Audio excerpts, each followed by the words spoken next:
Hello there. Please have a seat. So, how can I help you? Hi, well, I lost my job last week. I was made redundant, I see. and I was told to come here to claim unemployment benefit. Right, well, I need to take some details from you. First of all, can I have your name, please? John Carragher. Sorry, could you spell your surname, please? Sure, it's Carragher. Right, thanks. And do you have your social security number with you? Yes, I do. The company told me that I'd need it. Just a second. Okay. Here we are. WK 872344E. WK872344E. Okay, I should be able to get your details on the screen now. Just a moment, please. Okay. Yes, here we are. Can I just check some details with you? Are you still at Sandy Lane? Oh, no. We moved a couple years ago. Our address is Newborough Road, 313 Newborough Road. Okay, 313 Newborough. Is that Newburgh? Newbourough.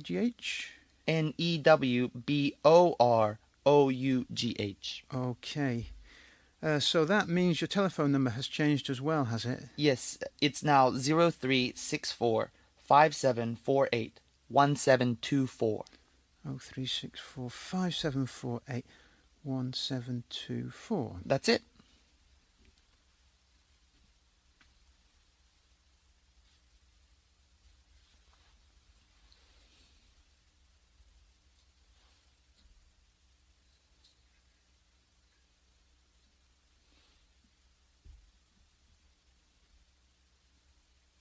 Now, no doubt you'd like to know how much you receive each month. Yes, that'd be very helpful. Okay, so I need to check your situation.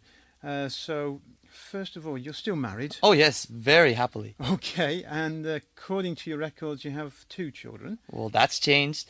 We have 3 now. A baby girl just 6 months ago. Oh, well, congratulations. Thank you. Not the best time to lose a job. No, not at all. So that's why you moved house, was it? That's right. We needed an extra bedroom. Okay, so I just need to ask you about your new place. Is it a house or an apartment? It's an apartment, actually. And how many rooms are there? Well, let me see. There's a living room, a bathroom, a kitchen, 2 toilets, actually, and 3 bedrooms. Okay, and is it rented or did you purchase it? It's rented. Right. Sorry, but I need to ask you how much the monthly rent is. £470. Okay, and how much do you pay for utilities? Sorry? How much do you pay approximately for gas, electricity, water, monthly? Gas is about £35.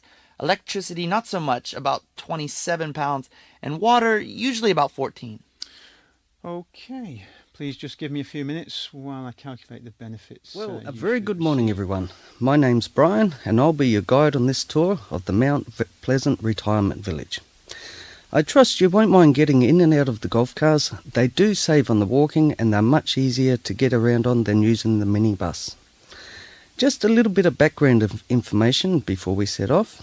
The Mount Pleasant area was previously used for farming until about 8 years ago. The farmer wanted to retire, and so he sold off the land, including the farm buildings. The farm buildings have been converted to the retirement flats, and we'll have a close look at these at the end of the tour.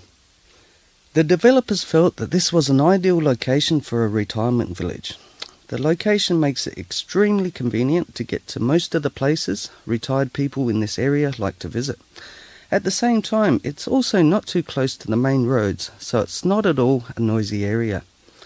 But the main reason was for the spectacular landscape you can see all around you from up here. The layout of the village itself can be divided into 3 areas. You have, as I mentioned, the commercial area behind us at the moment, where you have the local supermarket, coffee shops, and a few other shops. In front of us, we can see the highest point of the area and the gardens around it. And then between the two, you have the residential area. The golf course is over to the right, but we'll get a better view of that and everything else from the high point. So let's go there now.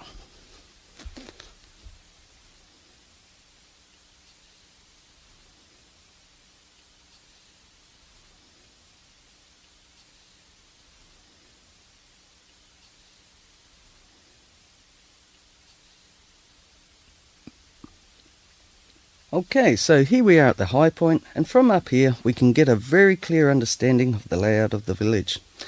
On the west side you can see a few small buildings with an outdoor pool, and those are in fact Finnish style saunas. If you look to the left of those, you can see another small building with chairs outside, and that's a cafe bar where you can relax after your sauna and enjoy the scenery. In front of us you can all see the lake, and on the right hand side there's an area reserved for fishing. Nobody's there at the moment it seems. And on the opposite side there's a paddle boat area. Great fun and good exercise too. Then moving around to the east side, you can see first of all the residential flats and the car park behind them, and then just north of the flats and the car park you can see the entrance to the golf course. Okay, just a couple of other buildings to point out to you. If we look directly south, just a short walk from the flats, you can see a windy path, and that leads to the village hall. It's there where most of the evening events are held, dances and shows. Also, sometimes they have a small Saturday market, and it's also used for meetings as well. Then Well, over to as you. I'm sure you all know, I was invited here today to talk about single parenting. In fact, most of the single parents in the world today are single women, and so I'll be focusing mainly on single women rather than single parents. Please feel free to ask any questions as we go through. First of all, you may find some of the statistics I'm going to throw at you rather surprising. Contrary to popular opinion, single-parent families do not make up a relatively small percentage of the total. Sorry, so would you be able to tell us what percentage of all families are single women families? Yes, indeed. Let me give you some figures from around the world. Currently, the US has the highest percentage at 34% of the total. In Canada, the figure is somewhat lower. There is about 22%. Turning to Europe, for Austria and Denmark, for example, the figures are about the same, around 19%. So you can see that this is not a small group. In fact, they are making up just under a quarter to 1/3 of the total. So has this always been the case? Well, it certainly wasn't the case in the States 30 years ago. At that time, there were only 13% of families headed by a single woman. I see. There's also quite a marked variation in the numbers depending on race, which you might find of interest. Again, these figures are just for the US. Currently, the proportion of white families headed by a single mother is about 22%, whereas the black families, the figure is about 57%, and for Hispanic families, the percentage of single mothers is around 33%. As I say, those figures are for the States. So, what do people think are the main reasons for these fairly high numbers? I mean, not all of these single parents want to be single parents, right? Well, that's right. There are some, of course, who do, but I'll come back to that group later. But there are, of course, many reasons why women are left on their own. In fact, sometimes they are not left because they were never in a stable relationship in the first place. There are a considerable number of out-of-marriage births. And then there are a number of single mothers who are widows, but again, this is not a large percentage. The single biggest factor is, as you may expect, increased in the divorce rate. Back in the 60s, it was under 10% for couples under 30. That figure increased gradually until it reached about 29% 5 years ago. Since then, the figure has fallen slightly to about 24%.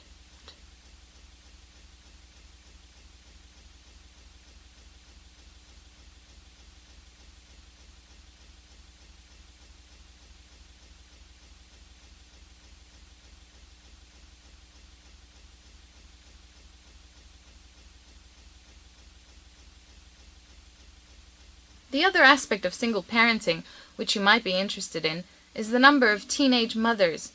These figures are quite alarming.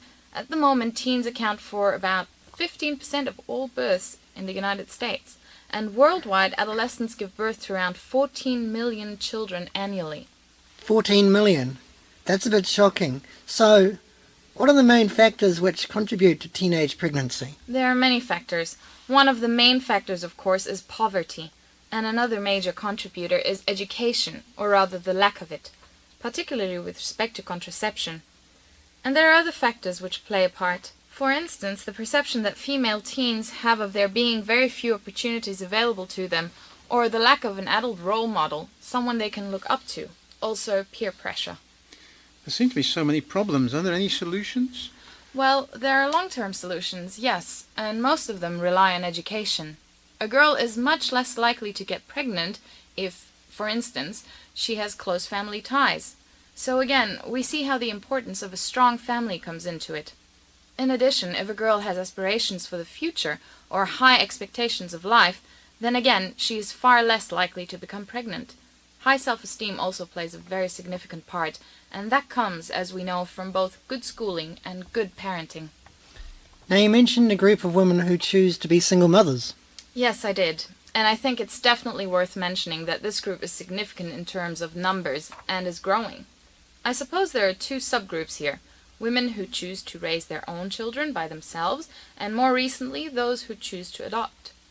It is becoming easier for these women as a result of probably three changes: an increase in child benefit payments from the state, an increase in the employment opportunities for women in today's society, and a growing acceptance by society of this kind Good of morning, family. everyone. I've been invited here today to talk briefly about the social security system in the US. Now, clearly, we don't have time to go into too much detail, so I shall cover what I believe to be the main points, and of course, I'll be happy to take any questions at the end. Right.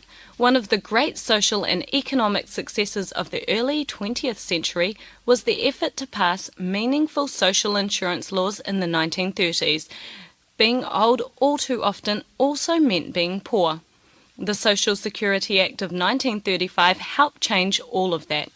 Today, thanks largely to Social Security, people know that they will have a dependable source of income when they retire. In fact, these days, only about 12% of older Americans fall below the poverty line. So it was on June 8, 1934, that President Franklin D. Roosevelt announced his intention to provide a program for Social Security. And in January 1935, a committee responsible for the new program made its report to the President on January 17. On January 17, the President introduced the report to both houses of Congress for their simultaneous consideration. Each house passed its own version, but eventually the differences were resolved and the Social Security Act was signed into law on August 14, 1935. In addition to several other provisions of general welfare, the new Act created a Social Security program designed to pay retired workers aged 65 or above a continuing income after retirement. The first monumental task was the need to register employers and workers before January 1st, 1937. This was the date when workers would begin acquiring credits towards old age security benefits. Actually, the task was carried out by the US Postal Service. They were able to distribute the applications at the beginning of November 1936. The post offices then collected the completed forms, typed the Social Security number cards or SSN cards, and returned the cards to the applicants. The applications were then forwarded to the Social Security Bureau Processing Center, which was located in Baltimore. There, the numbers were registered and various employment records established. Over 35 million SSN cards were issued using this procedure in 1936-1937.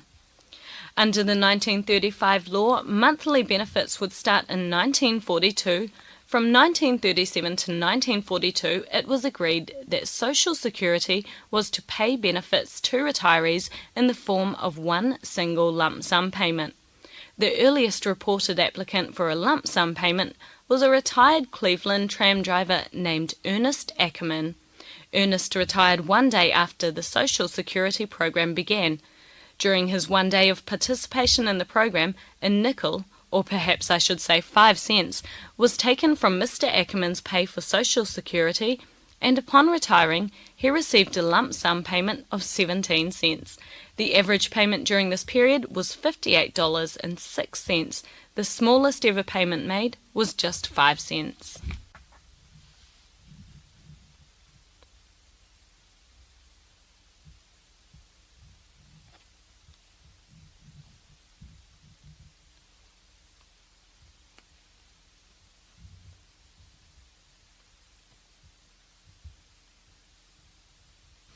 The first payments of monthly benefits began in January 1940. On January 31, 1940, the very first monthly retirement cheque was issued to a retired secretary, a lady by the name of Ida May Fuller from Vermont. The amount was just $22.54. Miss Fuller died in January 1975 at the age of 100. During her 35 years as a beneficiary, she received about $22,000 in benefits. From 1940 until 1950, virtually no changes were made to the Social Security program. Due to the program still being in its infancy, Social Security's retirement payments were very low. In fact, until 1951, only about 50% of American workers were covered under the program. In 1950, though, major amendments were made.